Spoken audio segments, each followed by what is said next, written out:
मी मनोहर कृष्णात बारंबे, मुख्याध्यापक जीपशाळा बोहर्डी खुर्द. निपुण अभियानांतर्गत आमच्या शाळेला सुपर निपुण शाळेचा दर्जा मिळालेला आहे.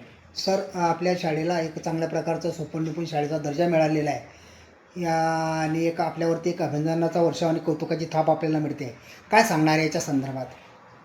या संदर्भात मी असं सांगू इच्छितो की आमच्या शैक्षणिक क्षेत्रातील अधिकारी त्यांच्या मार्गदर्शनानुसार तसेच पालकांच्या सहकार्याने आणि मुलांकडून आम्ही जे काही विविध उपक्रमांच्या माध्यमातून त्यांचा सराव करून घेतला, विविध चाचण्या घेतल्या आणि त्या माध्यमातून आमच्या शाळेला या स्थितीपर्यंत आम्ही पोहोचवू शकलो. सर, एक चांगल्या प्रकारचा सुपर निपुण शाळेचा दर्जा आपल्या शाळेला मिळालेला आहे.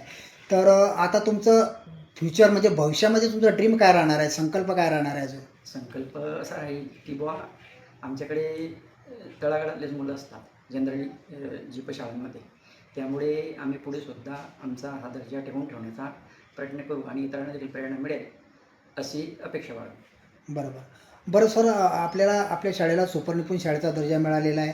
तर इतर जे शाळा आहेत की ज्यांचं यामध्ये सुपर निपुण शाळेच्या यादीमध्ये नाव समाविष्ट नाही आहे, जे सुपर निपुण शाळा नाही आहेत, त्यांना तुम्ही आपल्या माध्यमातून काय संदेश द्याल?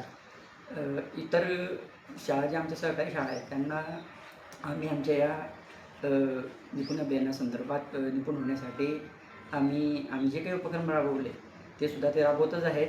परंतु त्यांनी अजून जर त्यामध्ये मेहनत घेतली तर ते सुद्धा या दर्जापर्यंत पोचतील असं त्यांनी प्रयत्न करावे. बरोबर, ते प्रयत्नशील राहायला पाहिजे. बरं सर, एक चांगल्या प्रकारचा संदेश आपण दिलेला आहे. सर, हा जो दर्जा आपल्याला सुपर निपुण शाळेचा दर्जा आपल्या जिल्हा परिषद शाळा बोर्डी खुर्द या शाळेला मिळालेला आहे. तर आपण एक चांगल्या प्रकारचे परिश्रम घेतलेले आहे आणि त्याची पावती आपल्याला मिळालेली आहे. तर याचं श्रेय आपण कोणाला देणार, काय सांगाल? या इथपर्यंतच्या प्रवासामध्ये आम्ही जो काही पल्ला गाठलेला आहे समजा, त्यामध्ये आमचे जे शैक्षणिक क्षेत्रातील अधिकारी आहेत त्यांचं मार्गदर्शन वेळोवेळी आम्हाला लाभलं. तसेच जे काही पालक आहेत त्यांनी देखील मुलांना उपस्थित ठेवण्यासंदर्भात सहकार्य केलं. आम्ही देखील पालक भेटी घेतल्या आणि मुलांचे जे दुपारच्या सत्रामध्ये एक्स्ट्रा जे काही अध्ययन असेल ते उपक्रम राबवले आणि इथपर्यंत पोहोचले. बरोबर. श्रेय सर्व संबंधित जे काही अधिकारी किंवा पालकवर्ग असतील त्यांना देतो. मी शरयू वासुदेव सरोदे, जीपशाळा बोर्डी खुर्द येथे उपशिक्षिका आहे. आपण या बोर्डी खुर्द जिल्हा परिषद मराठी शाळेमध्ये उपशिक्षिका पदावरती आहेत आणि आपल्या शाळेला एक सुपर निपुण शाळेचा दर्जा मिळालेला आहे. काय सांगाल या संदर्भात?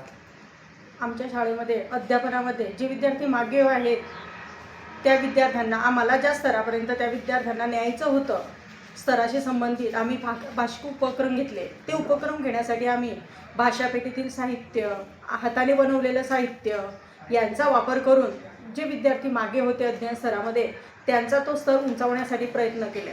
जसे शब्दात लपलेला शब्द सांगा, घरात रात, रंगांची नावं सांगा, तुला कोणता रंग आवडतो, तो रंग कोणी घातलेला आहे का, त्याचा ड्रेस घातलेला आहे का, तुला तो रंग कुठे दिसला, त्याला बोलकं केलं.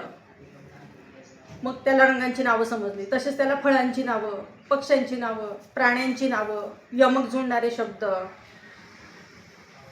तुला काय काय आवडते असं लिहायला लावलं, वाचायला लावलं. म्हणजे एकंदरीत त्यांच्या बौद्धिक क्षमतेचा तुम्ही विचार करून त्यांच्या चाचण्या घेतल्या.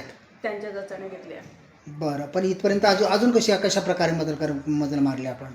आम्ही मग त्यांना लहान मोठं, कमी जास्त गणिताशी संबंधित, गटातील 2 चित्र रंगव, काय फरक दिसतोय तुला, संख्याक्रमाने म्हण, चढत्या क्रमाने सांग, जितक्या तुला संख्या वस्तू दिसत आहे तेवढ्या रेषा मार.